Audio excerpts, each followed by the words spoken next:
नमस्कार, बहुत स्वागत है आपका सोशल मीडिया स्पेशल बुलेटिन देख रहे हैं आप और मैं हूं आपके साथ पायल। खबरों की करेंगे शुरुआत, लेकिन उससे पहले नजर सुर्खियों पर।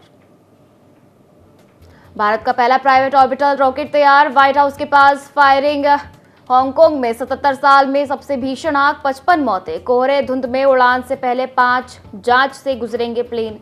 अप्रैल 2026 से 7 दिन में क्रेडिट स्कोर अपडेट होगा। धर्मेंद्र के निधन पर हेमा मालिनी भावुक हो गई। 22 दिन में 7 राज्यों में 25 बीएलओ की मौत हुई है। WTC रैंकिंग में भारत पाकिस्तान से नीचे है। वॉशिंगटन अटैक के बाद ट्रंप के सांसदों ने मुस्लिमों पर हमला बोला है। अश्लील कंटेंट की जिम्मेदारी किसी को लेनी होगी, सुप्रीम कोर्ट का ये कहना है।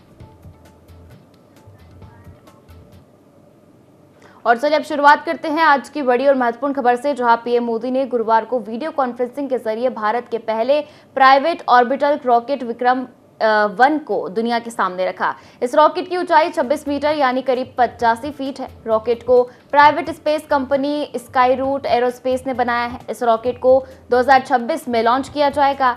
यह अपने साथ 300 किलोग्राम सैटेलाइट ले जाने में सक्षम है। पीएम ने रॉकेट के अलावा कंपनी के नए इन्फिनिटी कैंपस का भी इनॉग्रेशन किया। इस कैंपस में कई लॉन्च व्हीकल के डिजाइन, डेवलपमेंट, इंटीग्रेशन और टेस्टिंग का काम किया जाएगा। कैंपस तेलंगाना के हैदराबाद में बना है। कंपनी का हेड ऑफिस भी यही है। स्काई रूट एरोस्पेस कंपनी की स्थापना पवन चंदना और भरत ढाका ने 2018 में की थी। यह दोनों IIT पास आउट है और इसरो के पूर्व साइंटिस्ट भी रह चुके हैं। भारत का पहला प्राइवेट ऑर्बिटल रॉकेट तैयार हो चुका है। 300 किलो तक के सैटेलाइट अंतरिक्ष में ले जाएगा। तो देखिए, स्पेस सेक्टर में भारत की प्राइवेट कंपनियां पहुंच चुकी है। भारत की स्पेस सेक्टर में 300 से ज्यादा स्टार्टअप काम कर रहे हैं। स्काई रूट एरोस्पेस, अग्निकुल, कॉस्मोस, बेलाट्रिक्स एरोस्पेस, ध्रुव और एस्ट्रोगेट जैसी कंपनियां रॉकेट के डेवलपमेंट तक पहुंच गई है। स्काई रूट ने इससे पहले 2022 में विक्रम S रॉकेट लॉन्च किया था, जो सब ऑर्बिट रॉकेट था, यानी कि यह 100 किलोमीटर ऊपर गया था, लेकिन पृथ्वी की कक्षा में प्रवेश नहीं कर पाया था। स्काई रूट का विक्रम 1 भारत का पहला प्राइवेट ऑर्बिटल रॉकेट है। यह पृथ्वी की कक्षा में प्रवेश करेगा और यह अपने साथ 300 किलोग्राम सैटेलाइट ले जाने में सक्षम है। अग्निकुल कॉस्मोस अपने लॉन्च वाहन अग्निबाण पर काम कर रही है, जिसे छोटे उपग्रह कक्षा में पहुंचाने के लिए डिजाइन किया गया है। इसकी सफल लॉन्चिंग की कोई रिपोर्ट नहीं है।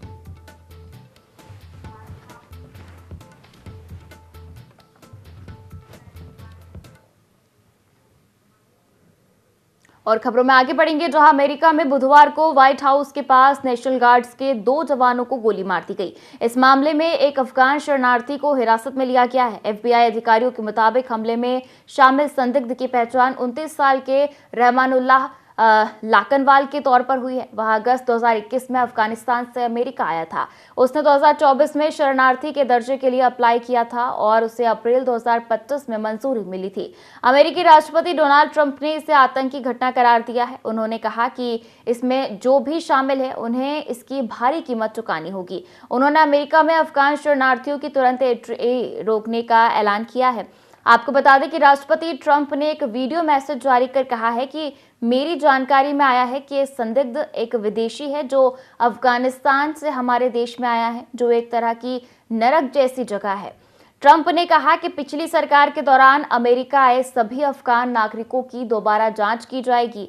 उन्होंने कहा कि पिछली सरकार ने, तो देखिए, अमेरिका में बुधवार को व्हाइट हाउस के पास नेशनल गार्ड्स के 2 जवानों को गोली मार दी गई और इस मामले में एक अफगान शरणार्थी को हिरासत में लिया गया है। FBI अधिकारियों के मुताबिक हमले में शामिल संदिग्ध की पहचान 29 साल के रहमानुल्लाह लाकनवाल के तौर पर हुई है और वह अगस्त 2021 में अफगानिस्तान से अमेरिका आया था। उसने 2024 में शरणार्थी के दर्जे के लिए अप्लाई किया था और उसे अप्रैल 2025 में मंजूरी मिली थी। अमेरिकी राष्ट्रपति डोनाल्ड ट्रंप ने इसे आतंकी घटना करार दिया है। उन्होंने कहा कि इसमें जो भी शामिल है उन्हें इसकी भारी कीमत चुकानी होगी। उन्होंने अमेरिका में अफगान शरणार्थियों की तुरंत एंट्री रोकने का ऐलान किया। राष्ट्रपति ट्रंप ने एक वीडियो मैसेज जारी कर कहा कि मेरी जानकारी में आया है कि एक संदिग्ध विदेशी है जो अफगानिस्तान से हमारे देश में आया है, जो एक तरह की नरक जैसी जगह है। ट्रंप ने आगे कहा कि पिछली सरकार के दौरान अमेरिका आए सभी अफगान नागरिकों की दोबारा जांच की जाएगी। उन्होंने कहा कि पिछली सरकार ने इन अफगान नागरिकों की ठीक से जांच नहीं की थी। ट्रंप ने दावा किया कि अमेरिका में बाइडेन के शासन में 2 करोड़ ऐसे विदेशी घुसे जिनकी ठीक से जांच नहीं हुई। यह अब देश की सुरक्षा के लिए खतरा बन चुका है।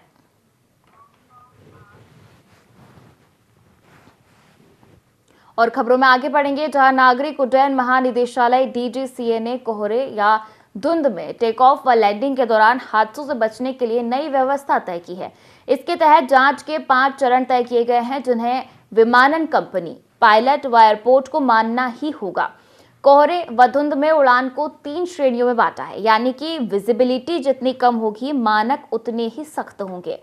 कैटेगरी 1 आपको बता देते हैं, दृश्यता 550 मीटर तक यानी सामान्य हो।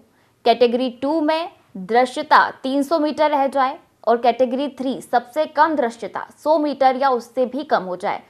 5 चरणों की परमिशन प्रोसेस के तहत जब तक DGCA यह नहीं देख लेगा कि विमान का ऑटो पायलट, लैंडिंग सिस्टम और सेंसर सही से काम कर रहे हैं, तब तक परमिशन नहीं मिलेगी। बता दें कि 2023 के सिविल एविएशन रिक्वायरमेंट के तहत अब तक सिर्फ एक बार अनुमति लेनी होती थी और अनुमति पूरे बेड़े पर लागू होती थी। तो देखिए, ये खबर है जहां अब नागरिक उड्डयन महानिदेशालय ने कोहरे या धुंध में टेक ऑफ व लैंडिंग के दौरान हादसों से बचने के लिए नई व्यवस्था तय की है और इसके तहत जांच के 5 चरण तय किए गए हैं, जिन्हें विमानन कंपनी, पायलट व एयरपोर्ट को मानना होगा।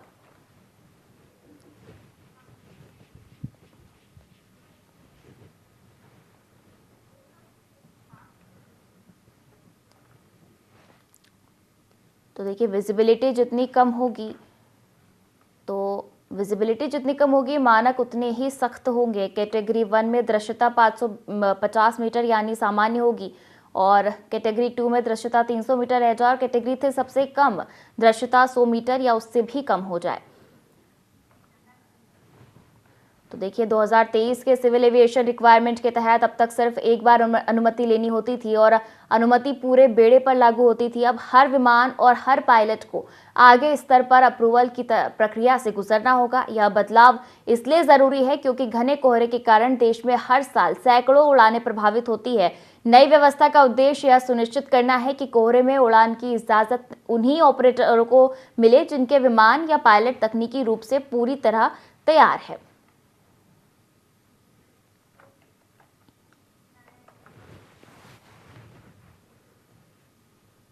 और रिजर्व बैंक ऑफ इंडिया यानी RBI ने देश के ऋण यानी कि लोन ढांचे को मजबूत करने के लिए 26 नवंबर को ड्राफ्ट गाइडलाइंस जारी की। ये 1 अप्रैल 2026 से लागू होगी। अब क्रेडिट स्कोर के अपडेट होने के लिए लंबा इंतजार नहीं करना पड़ेगा। सभी क्रेडिट इंफॉर्मेशन कंपनियों CICS को हर 7 दिन में क्रेडिट स्कोर अपडेट करना होगा। अभी स्कोर 15 दिन में एक बार अपडेट होता है। CICS को हर महीने 7, 14, 21 और 28 तारीख को हर महीने के आखिरी दिन तक का डेटा अपडेट रखना होगा। बैंक हर महीने की 3 तारीख तक डेटा भेजेंगे। इन 4 तारीखों पर नया बदलाव यानी इंक्रीमेंटल डेटा भेजा जाएगा, जैसे अकाउंट खुलना, बंद होना, क्रेडिट स्कोर प्रभावित करने वाला बदलाव या लोन स्टेटस में बदलाव जैसा डेटा शामिल है। आपको बता दें, अप्रैल 2026 से 7 दिन में क्रेडिट स्कोर अब अपडेट करना होगा। RBI ने ड्राफ्ट गाइडलाइंस जारी की है और गलत रिपोर्ट देने पर क्रेडिट कंपनियों पर भी जुर्माना होगा। तो ये बदलाव से सीधे फायदे होंगे, जैसे कि लोन या क्रेडिट कार्ड क्लोजर की सूचना बैंक को उसी दिन सिविल को करनी होगी। पहले हफ्तों महीनों लगते थे, ग्राहक को लोन मिलने में दिक्कत होती थी। बैंक और NBFC ग्राहक की परमिशन के बिना क्रेडिट रिपोर्ट एक्सेस नहीं कर सकते। इससे सिविल स्कोर अनावश्यक नहीं गिरेगा, क्रेडिट प्रोफाइल सुरक्षित रहेगी। गलत रिपोर्टिंग, सुधार में देरी या बिना अनुमति क्रेडिट जांच पर भारी जुर्माना तय किया है। इससे बैंक क्रेडिट डेटा को अधिक सटीक और अपडेट रखने को मजबूर होंगे और ग्राहकों को तेजी से स्कोर सुधार मिलेगा। बैंकों को ताज़ा क्रेडिट रिपोर्ट मिलेगी, जिससे जोखिम का बेहतर आकलन होगा। लोन की कीमत यानी ब्याज दर, अमाउंट और टेन्योर सही तरीके से तय कर पाएंगे। धर्मेंद्र के निधन के 3 दिन बाद हेमा मालिनी ने उनके लिए कई भावुक पोस्ट शेयर की है। उन्होंने कहा है कि धर्मेंद्र उनके लिए सब कुछ थे और उनके जाने से जो खालीपन पैदा हुआ वो जिंदगी भर रहेगा। हेमा मालिनी ने धर्मेंद्र के साथ तस्वीर शेयर कर भावुक होकर लिखा, धर्म जी वो मेरे लिए बहुत कुछ थे, एक प्यार करने वाले पति, हमारी 2 बेटियों ईशा और अहाना के स्नेही पिता, एक मित्र, एक दार्शनिक, मार्गदर्शक, कवि, जरूरत के हर समय मेरे गो टू इंसान। सच कहूं तो वो मेरे लिए सब कुछ थे। अच्छे और बुरे हर दौर में वे हमेशा मेरे साथ रहे। उन्होंने अपने सहज दोस्ताना स्वभाव से मेरे परिवार के हर सदस्य का दिल जीत लिया था। हमेशा सभी को स्नेह और अपनापन देते हुए आगे उन्होंने लिखा कि एक सार्वजनिक हस्ती के रूप में उनकी प्रतिभा, उनकी लोकप्रियता के बावजूद उनका विनम्र स्वभाव और उनका सार्वभौमिक आकर्षण, इन सब ने उन्हें एक ऐसा अनोखा और अतुलनीय आइकन बना दिया जिसकी मिसाल शायद ही किसी दिग्गज में मिलती है। फिल्म इंडस्ट्री में उनकी कीर्ति और उपलब्धियां हमेशा याद रह जाएंगी। मेरी निजी हानि शब्दों से परे और जो खालीपन पैदा हुआ है वह मेरी पूरी जिंदगी के साथ रहेगा। सालों के साथ सफर के बाद अब मैं सिर्फ अनगिनत यादों के सहारे उन खास पलों को फिर जीऊंगी। धर्मेंद्र और हेमा की पहली मुलाकात 1965 में फिल्मकार ख्वाजा अहमद अब्बास की फिल्म आसमान महल के प्रीमियर में हुई थी। हेमा ने सिमी गरेवाल के शो में बताया था कि जब उन्होंने धर्मेंद्र को पहली बार देखा तो सोचा मैंने इतना हैंडसम आदमी पहले कभी नहीं देखा। धर्मेंद्र लंबे समय से उम्र संबंधित परेशानियों से जूझ रहे थे। सबसे पहले 31 अक्टूबर को उन्हें अस्पताल में भर्ती करवाया गया था, जिसके बाद 10 नवंबर को उन्हें दोबारा भर्ती करवाया गया। 2 दिनों तक उन्हें मुंबई के ब्रिज कैंडी हॉस्पिटल में वेंटिलेटर पर रखा गया था, जिसके बाद वो 12 नवंबर को डिस्चार्ज हुए थे। धर्मेंद्र के परिवार ने कहा था कि वो रिकवर कर रहे हैं और डॉक्टर्स की निगरानी में हैं। इसके बाद 24 नवंबर की दोपहर अचानक उनके निधन की खबर सामने आई। धर्मेंद्र का अंतिम संस्कार जल्दबाजी में किया गया था, जिससे फैंस उनके अंतिम दर्शन नहीं कर पाए।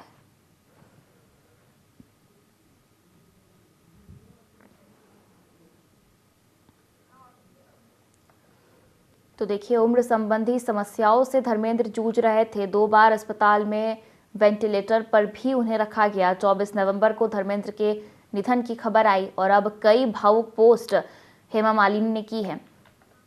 तो धर्मेंद्र के निधन के 3 दिन बाद हेमा मालिनी ने उनके लिए कई भावुक पोस्ट शेयर की है। उन्होंने कहा है कि धर्मेंद्र उनके लिए सब कुछ थे।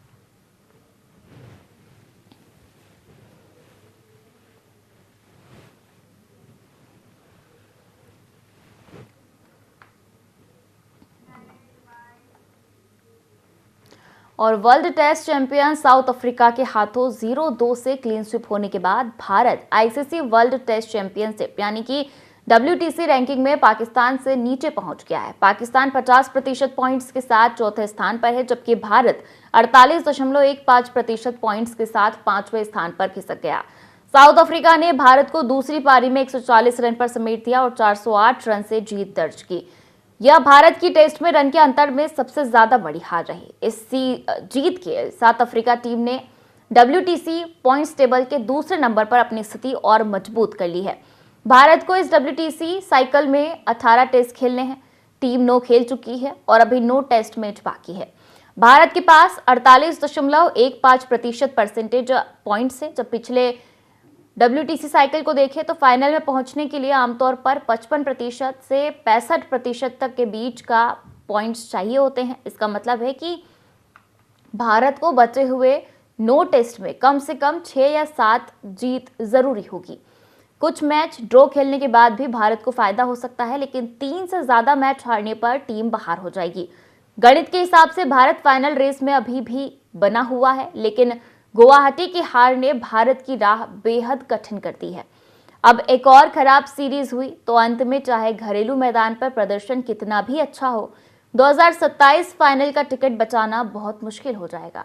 भारत की अब WTC में 3 सीरीज बची है। साउथ अफ्रीका के बाद टीम 2027 में घरेलू मैदान पर ऑस्ट्रेलिया से 5 टेस्ट खेलेगी। वहीं न्यूजीलैंड और श्रीलंका में 2-2 टेस्ट की सीरीज होगी।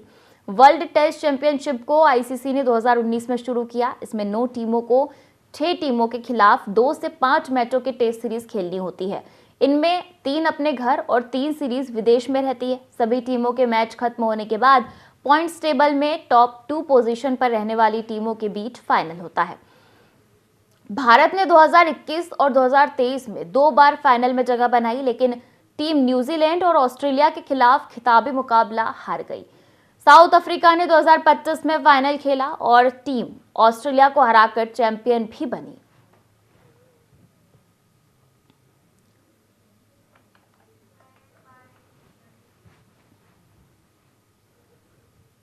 और देश के 12 राज्यों में 51 करोड़ से अधिक मतदाताओं के घर दस्तक दे रहे 5,32,000 से अधिक बूथ लेवल ऑफिसर यानी बीएलओ पर काम के दबाव का आरोप लग रहा है। एसआईआर प्रोसेस के दौरान 22 दिनों में 7 राज्यों में 25 बीएलओ की मौत हो गई है। वहीं तृणमूल कांग्रेस ने केवल पश्चिम बंगाल में 34 लोगों की मौत का दावा किया। इन मौतों पर बंगाल, एमपी, राजस्थान, यूपी में सियासत जोरों पर है। दूसरी ओर निर्वाचन आयोग जिला और राज्यों की रिपोर्ट के इंतजार में है। आयोग के सूत्रों का कहना है कि अब तक किसी काम के दबाव से किसी की मौत की पुष्टि नहीं हुई है। पश्चिम बंगाल के मंत्री अरूप बिस्वास कहते हैं कि एसआईआर के चलते राज्य में 34 लोगों ने जान दी। सीएम ममता बनर्जी ने कहा कि इसका उद्देश्य पीछे के दरवाजे से एनआरसी लागू करना और डर पैदा करना है। वहीं भाजपा आईटी सेल के प्रमुख अमित मालवीय ने कहा कि टीएमसी के दबाव में फर्जी और संदिग्ध नाम जोड़े जा रहे हैं। तो देखिए, 22 दिन में 7 राज्यों में 25 बीएलओ की मौत की बड़ी खबर है। मध्य प्रदेश में सबसे ज्यादा 9 लोगों की जान गई है। यूपी, गुजरात में 4-4 मौतें हुई है। तो अब आपको बताते हैं कि आखिर एक्सपर्ट्स का इस पर क्या कहना है। तो एक्सपर्ट्स ने कहा है कि आयोग ध्यान दे तो थोड़ी आसानी हो सकती है। पूर्व मुख्य निर्वाचन आयुक्त ओपी रावत ने कहा कि आयोग ध्यान दे तो थोड़ी आसानी हो सकती है। जैसे मध्य प्रदेश में बीएलओ को ऐप में कैप्चा भरना समस्या दे रहा था, उसे हटाने से काम आसान हो गया। बड़ी संख्या में फॉर्म अपलोड करने से सर्वर बैठ जाता है। ऐसे में फॉर्म अपलोड करने का काम रात में करके इसे ठीक किया गया। टीचर्स पर स्कूलों में दिसंबर में कोर्स पूरा कराने का भी दबाव है। डेडलाइन सिर पर है। बीएलओ अपने स्तर पर समाधान निकाल रहे हैं, जबकि यह काम सिस्टम को करना चाहिए था।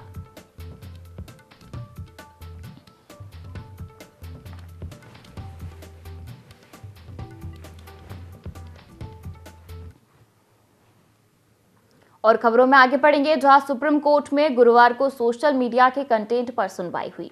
कोर्ट ने कहा कि सोशल मीडिया पर डाले जाने वाले एडल्ट कंटेंट के लिए किसी न किसी को जिम्मेदारी लेनी ही होगी। सुप्रीम कोर्ट ने आज यह टिप्पणी की इंडियाज गॉट लेटेंट से जुड़े केस में की। इस शो के आपत्तिजनक कंटेंट पर विवाद होने के बाद रणवीर अलाहाबादिया और समय रैना जैसे कई यूट्यूबर्स को सुर्खी में ला दिया था। कोर्ट ने कहा कि जब तक गंदा यानी अश्लील कंटेंट रोका जाता है तब तक लाखों लोग देख लेते हैं। केंद्र सरकार इस बारे में 4 हफ्तों में नियम बनाए। सुप्रीम कोर्ट ने कहा कि अश्लील कंटेंट की जिम्मेदारी किसी को लेनी होगी। जब तक गंदा कंटेंट रोका जाता है लाखों लोग देख लेते हैं। सरकार 4 हफ्ते में रेगुलेशन बनाए।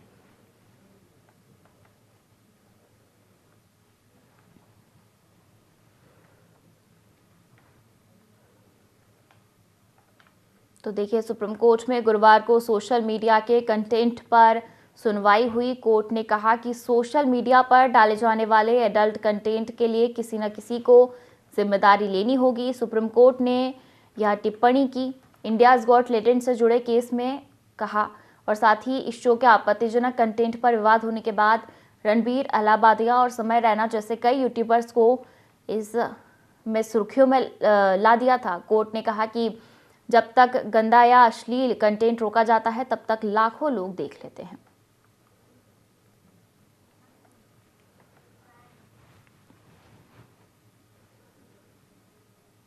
और पहाड़ी राज्यों में तापमान लगातार 0 से नीचे जा रहा है। वहां से आ रही सर्द हवाओं से मैदानी इलाकों में भी ठिठुरन बढ़ी है। हरियाणा के 17 शहरों में बुधवार को तापमान 10 डिग्री सेल्सियस से नीचे चला गया। नारनौल में सबसे कम 5.5 डिग्री तापमान रहा। मध्य प्रदेश के नौगांव, मुरैना, रीवा, दतिया, चित्रकूट, खजुराहो और सीधी में तापमान 10 डिग्री से कम दर्ज किया गया। रीवा और रायसेन में पिछले दिनों भीषण सर्दी से 2 लोगों की मौत हो गई। भोपाल सहित प्रदेश के कई इलाकों में 2 दिन से घनी धुंध और बादल छाए हैं। राजस्थान के उदयपुर, भीलवाड़ा और अजमेर सहित 7 जिलों में गुरुवार को बारिश के आसार है।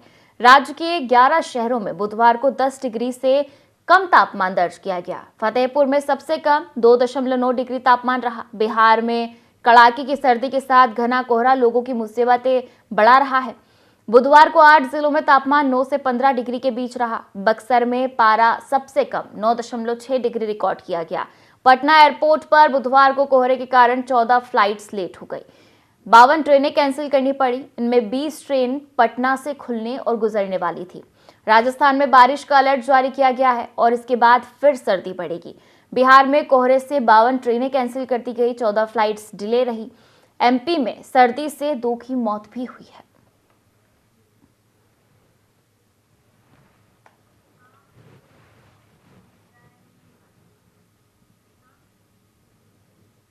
और वॉशिंगटन डीसी में 2 नेशनल गार्ड सैनिकों पर हुए हमले के बाद अमेरिका में राजनीति तेज हो गई है।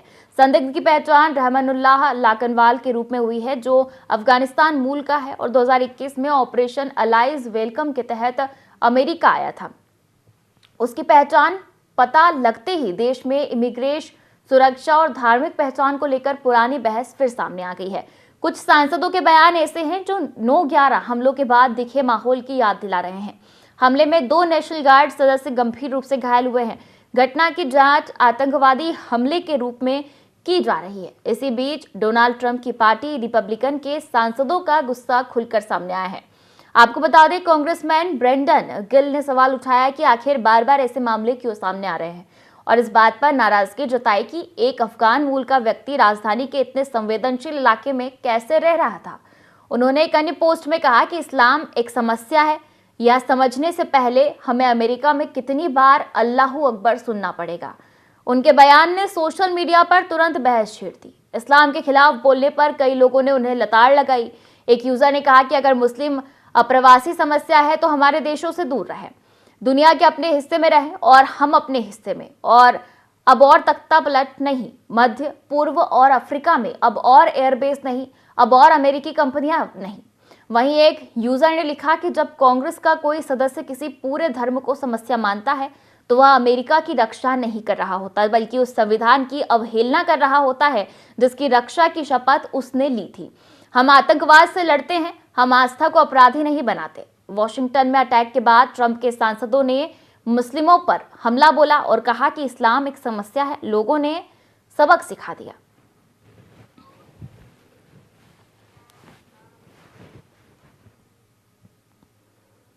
और इस बुलेटिन में फिलहाल इतना ही। आप बने रहिए IND 24 के साथ। नमस्कार।